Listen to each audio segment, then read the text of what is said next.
Hello and welcome to The Big Fight. So we are bang in the middle of election season yet again. And the one big question that we've been asking ourselves from the note ban to the budget and after, when are we going to finally see the cleaning up of the electoral system and specifically the funding of political parties and election finance and issues around that? Now, do remember, at the time of the note ban, many people thought that's what it's aiming at, because at the end of the day, a lot of that black money and corruption that we keep talking about is a result of corruption or unexplained money in the election system in political parties. Now, the demonetization exercise was aimed partly at that, and then in the budget, we saw further steps towards that. Donations to political parties, 20,000 down to 2,000. Was that enough? There's talk of electoral bonds. Is that enough? Is all of this going to lead to a cleaning up of the political system? If not, what is it that we need to do to clean up the political system? That's what we're going to be discussing on The Big Fight today. And we have four top experts right here in the studio who've been writing about this, analyzing it, and helping us to understand this. Let me welcome Jagdeep Chokar, who's a founder member of the Association for Democratic Reforms. If you've not been reading some of the statistics he's been coming out with, you should read them, because many of them are actually fairly frightening as to what exactly happens in our electoral system. Surjit Bhalla, chairperson of Oxus Investments, has been helping us understand both the budget and demonetization, and has been arguing right from the beginning when demonetization happened. He said it is worth doing it. One of the things it leads to is the cleaning up of the political system. We're going to ask you whether you think it's actually happened. Yogendra Yadav, it's wonderful to have you with us as the president of Swaraj India, because you've had experience from both sides. You've taken part in an anti-corruption movement. You're then also a part of the political system itself, and so you can give us guidance from both sides as to which is the way to go forward. And Milan Vaishnav, author, senior fellow at the South Asia program at the Carnegie Endowment for International Peace, who's just written a book called When Crime Pays, Money and Muscle in Indian Politics, and perhaps is therefore the best person to help us to really understand this. Adding to what they are saying, it's a great privilege to have with us Mr. S.Y. Qureshi, former Chief Election Commissioner, who's no doubt tried to do his bit to cleaning up the electoral system, so we'll get some insight from him. And then we're being joined by a couple of politicians as well, Sambit Patra representing the BJP, Rajiv Gowda representing the Congress Party. If you take a look at some of the statistics that you yourself have put out, and I'm going to keep referring to them during the course of the program, the source of only 16% of poll funding is known. 70% of poll funding unknown. That's a rather frightening sort of a statistic. And even if it comes to well-known parties, Samajwadi Party, 94% of poll funding source unknown. Congress Party, 83% unknown. BJP, 65% unknown. Akali Dal, 86% unknown. Lots and lots of ghost donations coming in. It sounds frightening. Now, is it frightening, or is it just because a lot of it is unknown because you have lots and lots of people who are members of these parties all contributing their 100 rupees and 50 rupees and 2 rupees, and that's where the money is coming from? Is it as innocent as that, or is there something sinister behind these figures? First of all, a correction. This is not necessarily only poll funding. This is the income of political parties. Fine, fair enough. So there is a distinction to be made. Income of a political party does not go only for elections. It presumably goes for other things also. Now, given the fact that this is the declared income of political parties in their income tax returns submitted to the income tax department, here is another escape. Some people would claim that declared income is only 10% of the total income, but I am not going into that. Of the declared income as declared in income tax returns, 70% is from sources which are not known. It does not necessarily mean those sources are sinister, but they could also be sinister. Now, the reason for this is political parties are required to declare any donation about 20,000 rupees to the Election Commission of India in order to get 100% exemption from income tax. The source of this information is we have got copies of income tax returns from the income tax department of political parties under RTI, which was a struggle.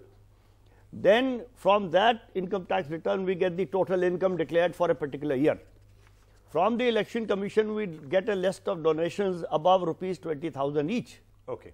If you look at the Finance Bill 2017, look at the amendments proposed to the Income Tax Act, to the Section 13A of the Income Tax Act, and amendments to Section 29C of the Representation of People Act, the disclosure limit of 20,000 remains exactly what it was. Okay. Now there is a fresh stipulation that a political party cannot accept donation of more than 2,000 rupees in cash, but they may accept 2,500 rupees by check, but they don't have to declare it to the Election Commission.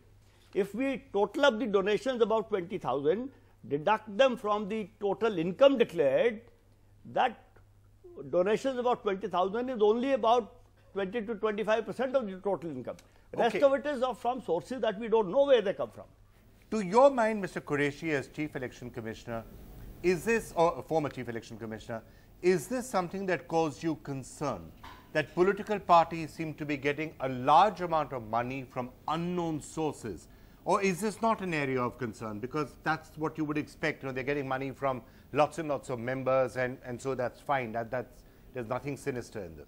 Oh, it is very much a concern. About 75 to 80% money is from unknown sources. So is it crime money? Is it drug money? Is it foreign money? We don't know. And even if it is corporate money given in black, they will be then controlling the government and the policies. There will be quid pro quo, there will be contracts, there will be licenses. So therefore, crony capitalism that we talk about after every election.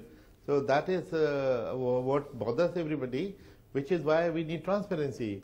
And the finance minister in his speech made a brilliant statement when he said that transparency of political funding is essential for free and fair elections, and that it has been eluding us for 70 years. So far so good. This is a brilliant statement.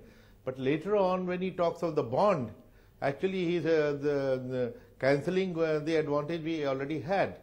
For instance, every donation of above 20,000 was declared to the Election Commission by the political parties. Now the bonds will be anonymous. So anonymity of the donor is being protected, while transparency is being emphasized as essential for free and fair elections. Surely there is inconsistency. And I would only hope that since the bond scheme is yet to be formulated, this will be taken care of. You're saying 75 or 80% of their funding could have been foreign money or drug money or crime-related money or corporate money, and there is no way of knowing that. And that is frightening, isn't it? Yes, exactly. That is the problem, and that is what we need to deal with. And one hoped when Finance Minister made the statement, very statesman-like statement, that transparency of political funding is essential for free and fair elections. And we thought he's going to achieve that, but I don't know. You seem to feel that this was something crucial to do, and you also seem to feel that the government has done something. Why? It is not a perfect move. I don't think it's a perfect move. There's several things. But for me, the big reason why I'm for what has been attempted to be done is that this is a huge step forward. The second part of it, which is quite interesting, as to the bond issue or the question of the bond, this idea apparently came from a confidential memo written by none other than Manmohan Singh in 2003 for the Congress party when the NDA had brought in or was attempting to bring in electoral reform. There are loopholes or there are weak points, but I think I would like to know when was the last time in India that such a step or even a minor step was taken. There, exactly as what people thought about demonetization when it happened, they said, you know, we'll launder the money, and we all know, and we discussed it on your show several times. Let's face it, it was laundered. And that we'll never get caught. Now it turns out that substantial number of people may be caught. We don't know. Maybe. Same story. The jury is still out on that. I know. All I'm saying people have laundered money. Will they get caught laundering the money? I said may. Okay. I said the fact may that be money caught. was laundered Similarly, similarly, money being laundered is a fact. Whether they're going to get caught for or not, is, at this point, still a surmise. Yeah, but I think, anyway, the point is the government is very clear that they are after catching. So I want to finish this thought that analogously, if political parties think this is nothing else but business as usual, I think they will also be mistaken. Okay. So a huge step forward, but not there yet. Yogendra Yadav. The question is it a step forward or not? Arun Jaitley has deep interest in cricket, and I wish to point out this is a classic googly, which is to say, you think it goes in this direction, and it spins exactly in the opposite direction, and with a bounce which is unexpected. That's what it is. So there are two. So you're saying that what Mr. Qureshi and others are saying that this actually could be going in the other direction. That's exactly my point, and I want to persuade Dr. Bhalla. Not only is it not a step in the right direction, and it's a very fair question, are we moving in the right direction at all? I want to persuade him that this is the most regressive legislation ever brought in the history of Indian poll funding. I've known this business, and I'm saying with every responsibility. The first scheme, 2,000 rupees cash donation, it leaves the business of non-transparent political funding untouched. It doesn't harm. What they have done is that there was a limit to say below 20,000 you don't need to disclose. That has not been touched at all. There's an additional thing to say, okay, more than 2,000 you cannot receive in cash. In other words, but as Jagdeep was pointing out, you still don't need to disclose it till it reaches 20,000. There is no limit to how much money you can receive. So till yesterday, you got 100 crore rupees from Hawala, and you said to your chartered accountant, yaar ye sab 20-20 हजार से कम के donation दिखा देना थोड़ा. Now you have to do is to say, yaar, make sure 2,000 से नीचे दिखाना, उससे ऊपर मत दिखाना. But that's 10 times so more difficult to do. It means 10 times more accounts have to be created, 10 times more fuzzy So Mr. slips have Jaitley to has be done a great service to the chartered accountants because their fees will go up. But this doesn't do damage. The real damaging thing is the electoral bond. What it would do is that this tiny transparency that we have in the system, which is to say, of the 100 rupees of political funding, 1 or 2 rupees that are kept in banks and have to be therefore disclosed, even that would disappear. A complete cloak of secrecy will now surround political funding. I really seriously mean it, and we should discuss it very carefully. Based on your research and based on the studies that you've been doing, is it really the case that a lot of this 80,000, this 80% or 70% or whatever it is of unaccounted money that's coming to political parties, is that the reason why politics is linked to crime? Is that the reason why there's so much muscle power? Is that the reason why politics is seen as one of the main fountainheads of corruption and black money? I think it's a big reason into why you have people who are associated with criminal wrongdoing, who have long criminal rap sheets, enter into politics, because parties openly embrace them. So what's happened in the past several decades? Election costs have skyrocketed up. Parties have not built their organizations around filling that financial gap. And so there's a gap which needs to be filled. So the first thing any party treasurer, any party boss will say is, we need to look for candidates who are self-financing. Now, what does self-financing mean? It means, A, I'll pay for my own way, my campaign costs, the party need not worry.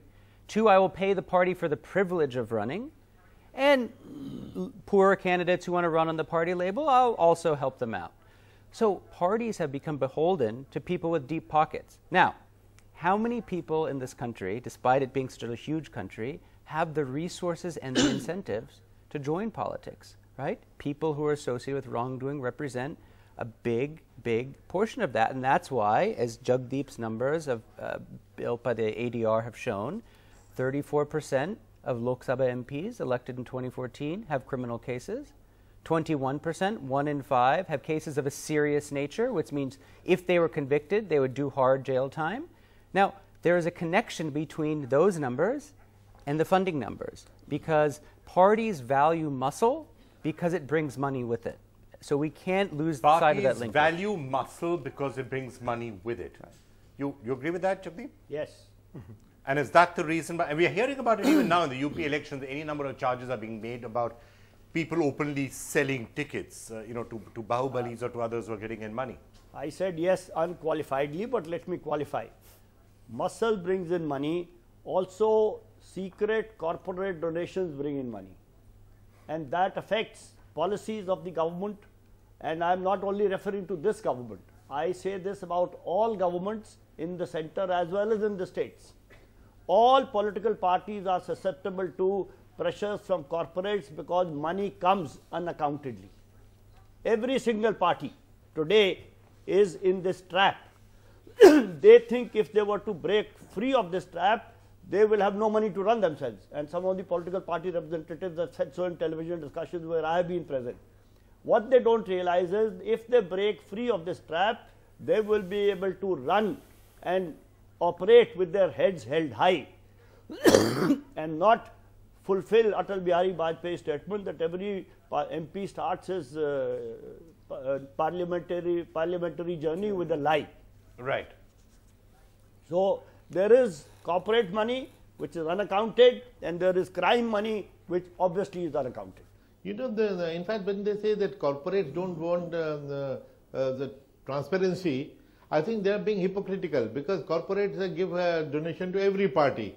Whichever party comes to power, they are fine because they were donated to all of them. Basically, what they want to suppress is the quid pro quo, that the benefits which they will get in return, that will get known. I think it's just a ploy talking of transparency, talking of secrecy of vote donations, so that they are not harassed by the other party. I don't buy it at all. In fact, which is why I would rather that there is a total ban on funding by the corporation, any private funding for that matter, and let there be political funding, state funding of political parties. Sambit, what would be your take on this? Thankfully, here is a government which in its budget has presented certain measures which would reform the political funding. 3 major measures have been taken. Number 1, what was the recommendation of the Election Commission, that the anonymity clause should be brought down from 20,000 rupees to 2,000 rupees. That has been complied with by the government. Secondly, as far as the bearer bond is concerned, within a redeemable time period, this in fact is one of the master strokes of the government, in the sense that the name of the person is disclosed to the concerned bank, yet it is anonymous to which political party the person has donated. And the biggest concern was whether the money that is flowing from the ones who are donating to the political parties, is that the clean money or is it black money? What was being said was that political parties had become the parking lot for the black money funders. But with this kind of recommendation which was taken up by this government, that well, the bank has to be given clean money, thereafter the bank comes up with a bearer bond which the person can submit within a stipulated time period to only one bank account, designated bank account of each political party, definitely I would say is a master stroke. And the third is definitely people can also submit their payments by means of check or digital method. If a political party were to receive, say, 5,000 crore rupees from one company, it would not figure at all on the income tax statement of the political party. The political party does not have to mention the name of the donor. In fact, they don't even have to mention the amount. Okay. So even that 5,000 crore would be completely wiped out, and that's why I was claiming this is the biggest anti-transparency measure in the history of our country. That was the point on bearer bonds, and Jagdeep wants to elaborate on his points about 2,000 and 20,000. You see, amendment to the section 13A of the Income Tax Act as written in the finance bill says that a new subsection D will be added, which says that no donation above 2,000 rupees shall be received in cash and can only be received by check or by digital means. The 29C of the Representation of People Act, which says any donation more than 20,000 rupees has to be disclosed to the Election Commission, has not been changed at all.